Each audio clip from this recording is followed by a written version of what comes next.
Türkmenistan'da 736 vatandaşın affı gerçekleştirildi. Türkmenistan Devlet Başkanı Serdar Berdimuhamedov, ülkemizin baş bayramı olan bağımsızlığımızın 33. yılı vesilesiyle vatandaşların affını gerçekleşti.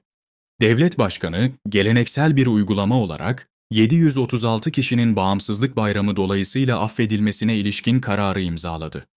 Devlet Başkanı, vatandaşlık ve af konularını hazırlayan ekibin başkanı Begenç Gündokdiyev'e affedilen kişileri serbest bırakmaları ve en kısa sürede ailelerine kavuşmaları için gerekli tüm işlemleri yapmaları talimatını verdi. Ahal Eyaleti Saras ilçesinde biyometrik pasaport ofisi açıldı. Türkmenistan Devlet Göç İdaresi'nin Saras ilçe bölümü faaliyete geçti. Bu konuda resmi bir açıklama yapıldı. Açıklamada, Saras ilçesinin sakinlerine şu ifadelerle seslenildi. Sayın Saras ilçesi sakinleri, 20 Eylül tarihinden itibaren Saras ilçesinin sakinleri, Türkmenistan vatandaşının biyometrik özelliklere sahip pasaportunu almak için Türkmenistan Devlet Göç İdaresi'nin Saras ilçe bölümüne başvurmalıdır.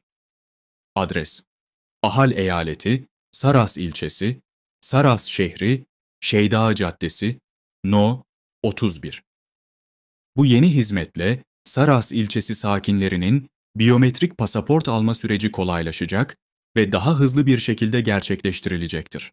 Türkmenistan'da 1146 kişi vatandaşlığa kabul edildi.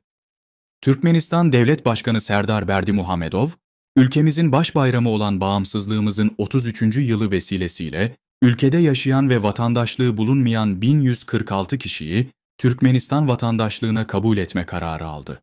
Ayrıca 134 yabancı uyruklu kişiye ve vatandaşlığı olmayan bireylere Türkmenistan'da oturma izni verme konusunda önemli belgeler imzalandı.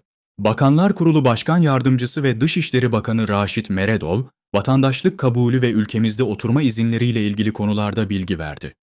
Dışişleri Bakanlığı ve ilgili devlet kurumları tarafından Türkmenistan sınırları içinde kalıcı olarak yaşayan ve vatandaşlığa kabul başvurusu yapılan 1146 kişi, yani dünyanın 29 farklı milletinin temsilcisi, vatandaşlığa kabul edildi. Ayrıca Türkmenistan'da oturma izni talebinde bulunan 134 kişi, yani dünyanın 6 ülkesinin vatandaşları ve 15 farklı milletin temsilcileri kabul edildi. Bildiğiniz üzere, uzun yıllar boyunca Türkmenistan Devlet Başkanı'nın kararlarıyla ülkede yaşayan ve aynı zamanda başka bir devletin vatandaşı olmayan 35.998 kişi Türkmenistan vatandaşlığına kabul edilmiştir. Şu ana kadar 5018 yabancı uyruklu kişiye ve vatandaşlığı olmayan bireylere Türkmenistan'da oturma izni verilmiştir. Türkmenistan Devlet Göç İdaresi, Saras ilçe bölümü yeni binası açıldı. Türkmenistan Devlet Göç İdaresi'nin yeni modern hizmet binaları ve konutları düzenli olarak inşa edilerek kullanıma sunulmaktadır. Ahal Eyaleti Müdürlüğü'ne bağlı Saras ilçe bölümünün yeni modern hizmet binası törenle açıldı. Törende konuşanlar, uluslararası işbirliğinin yüksek seviyelere ulaştığı bu dönemde, özgüvenceli devletimizin dünyanın gelişmiş ülkeleri arasındaki yerinin pekişmesine ve sevgili vatanımızın itibarının ve şanının artmasına katkıda bulunmanın, Devlet Göç İdaresi'ndeki her çalışanın kutsal bir görevi olduğunu belirttiler. Halen, ülkede tüm alanlarda etkili çalışmaları hayata geçirecek olumlu yaklaşımlar ve öncü yöntemlere dayanan köklü reformlar yürütülmektedir.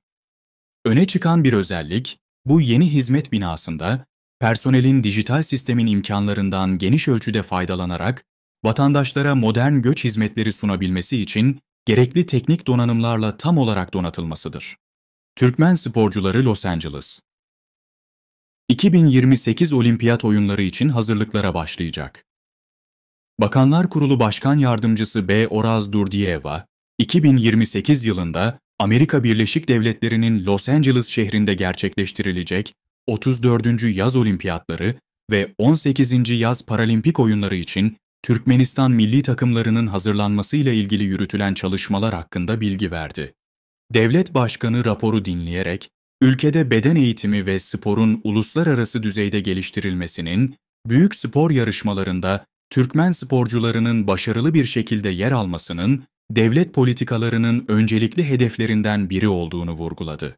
Türkmenistan Devlet Başkanı Serdar Berdimuhamedov, Sporcuların 2028 yaz olimpiyatları ve paralimpik oyunlarında başarılı performans sergilemeleri için şimdiden gerekli çalışmaların yapılmasının önemine dikkat çekti ve Bakanlar Kurulu Başkan Yardımcısına bu alanda ilgili işleri yürütme talimatı verdi.